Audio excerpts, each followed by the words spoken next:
At just 5 years old, Elena learned how to disappear.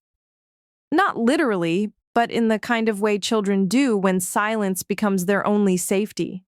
Her father, once a joyful man who whistled while watering plants, had grown hollow since her mother died. He remarried quickly, too quickly.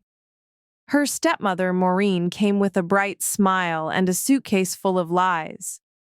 At first, everything seemed normal. Maureen cooked sweet-smelling soups and praised Elena's drawing skills. But behind her lipstick and perfume was a woman with ice for a heart. The switch came fast. First, it was small things. Don't sit there. Don't touch that. Then louder.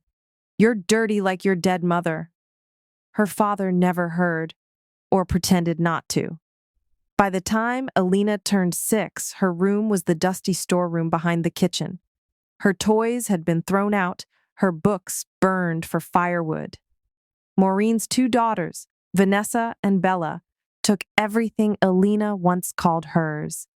Her bed, her clothes, her space at the dinner table.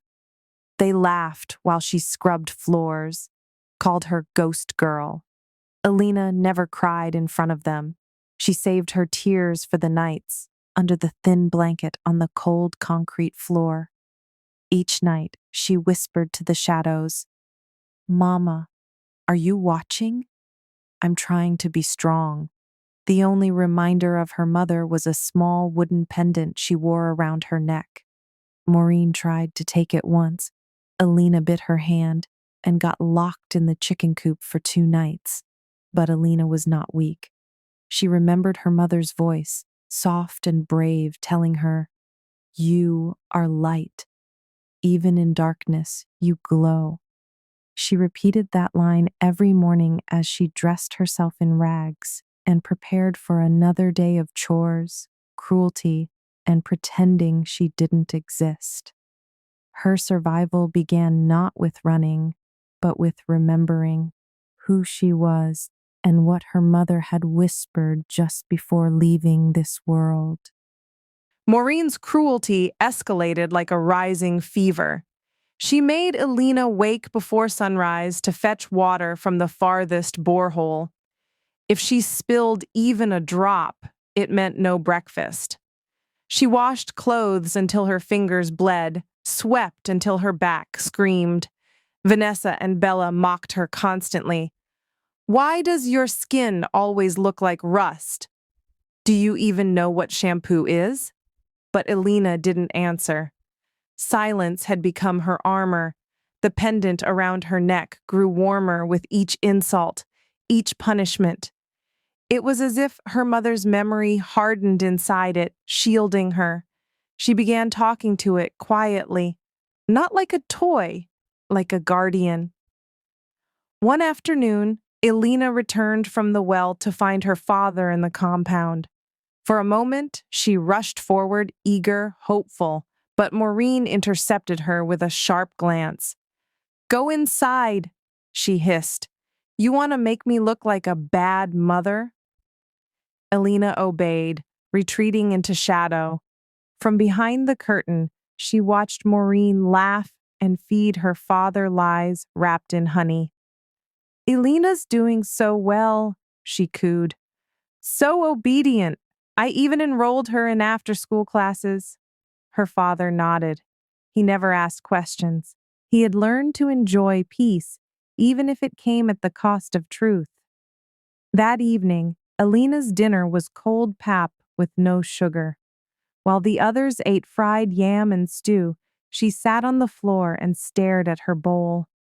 Hunger gnawed at her stomach, but pride held her still. She whispered again to the pendant, "Mama, I'm still glowing." Maureen caught her whispering and exploded. "What are you mumbling, you little witch?" She grabbed the pendant and yanked. The string snapped. Elena lunged, grabbing it before it hit the ground. "Don't touch it!" she screamed for the first time in weeks. The silence that followed was heavy. Even Vanessa and Bella stared.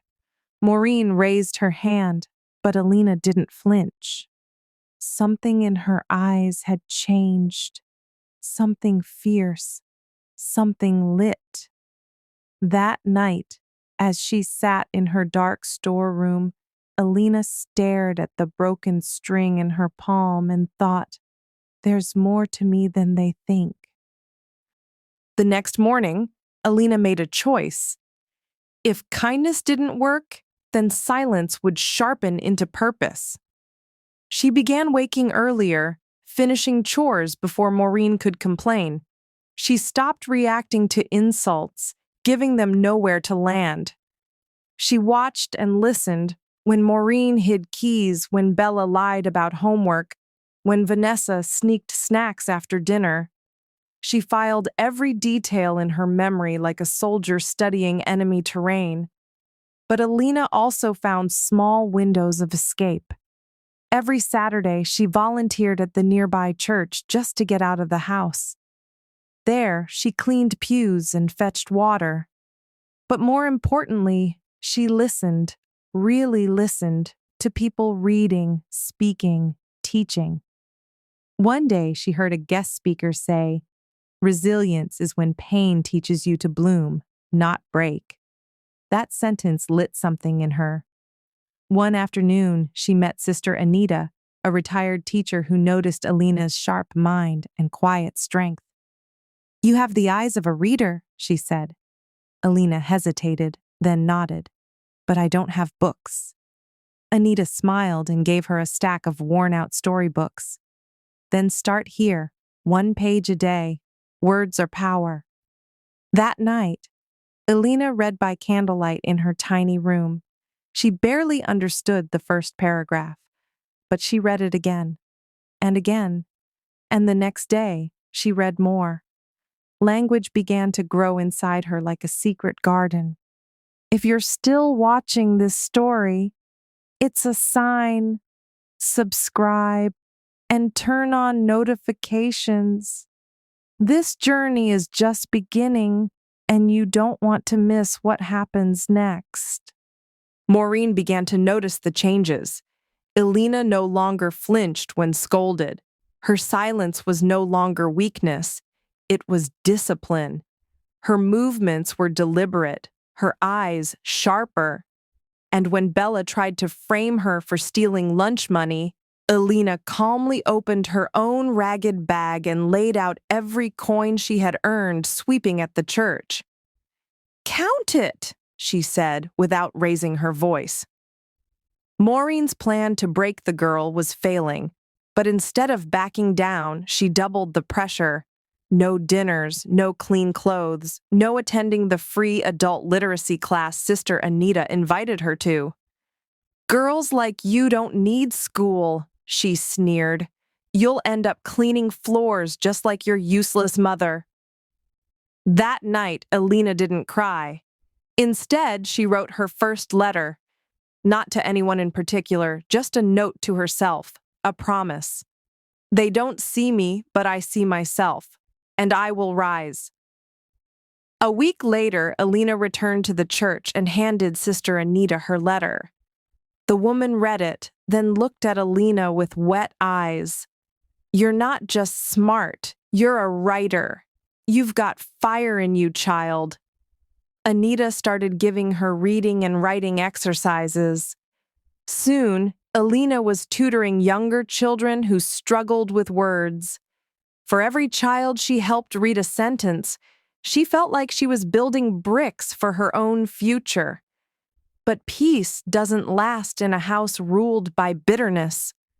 One night, Bella found Alina's notebook filled with essays and short stories. She handed it to Maureen with a smirk. "Look at what the orphan's been doing, dreaming again." Maureen tore the notebook in half, right in front of Alina. "No more dreams, no more books. You are nothing. Accept it." Alina stood there, fists clenched, not in fear, in defiance. For the first time, she didn't look down. She looked Maureen straight in the eyes and said quietly, "You can take the paper, but not the story. It's already inside me." The next morning, Elena didn't go to the church. She went to the market. There, she found the printing stall, an old man named Mr. Cola who fixed torn books and sold rejected newspapers. She asked if she could help after school hours. He looked at her calloused hands and the fire in her voice. "You read?" he asked. "I write," she answered. Mr. Cola let her clean, arrange books, and learn. For every hour of work, he allowed her to take home one torn magazine or broken-spined novel. Elena devoured them. She read about forgotten queens, war survivors, girls who built empires from pain. At night, while Maureen and Bella slept, she'd write on torn rice sacks with charcoal. Her hands grew black, but her mind burned gold. Word spread slowly about the girl who helped children read in the church. A local NGO volunteer, Miss Clara, took notice. One Sunday after class, she approached Elena. "Where did you learn to write like this?" Elena shrugged. "I just try to tell the truth." Clara asked her to submit one of her essays for a citywide youth writing competition. Elena didn't believe she had a chance, but she did it anyway. She wrote about her stepmother, not to expose her cruelty, but to explore the pain behind it. Her essay was titled, "The Woman Who Couldn't Love." It ended with a single sentence. Maybe no one taught her how. A month passed. Then a letter came to the church, addressed to Elena. She had won first place. Her essay would be published. She would be given a scholarship, a full ride to a prestigious writing academy. She stood there in the chapel, letter shaking in her hand, tears streaming down her cheeks. For once, they weren't tears of survival. They were tears of becoming. Elena's scholarship changed everything. She moved out of her stepmother's house, not with hate, but with quiet dignity. Her final morning there, she packed her torn books and wrote a note to Bella. "Don't believe the things they say about you. You're not your mother's shadow." At the academy, Elena was no longer the barefoot girl from the slums. She was a writer, a thinker, a storyteller who held truth like a blade. Her first published book, Daughter of Fire and Silence, hit the shelves before she turned 18. It was raw, fearless, and beautiful, just like her. Her story inspired thousands. She visited shelters and orphanages, reading her words aloud to girls who sat where she once sat, on cold floors with silent mouths and screaming hearts. She reminded them, survival is not the end of the road. It's just the first step to power. Years later, when Bella turned 16, a thick envelope arrived at their old compound. Inside was a letter and a form, full scholarship to Elena's school, with a handwritten note. "You were never the villain's daughter. You're mine now." Bella left. Maureen remained, a woman aged by bitterness, haunted by her reflection. When people asked Elena if she ever forgave her stepmother, she always answered the same way. "I outgrew the need." Elena never sought revenge. Her rise was the revenge, her success, the reckoning. And when asked how she did it, she would smile and say, "I fought for survival. Then I wrote my way into royalty. Now tell me in the comments, if you had to choose between revenge and rising above, what would your heart truly pick?"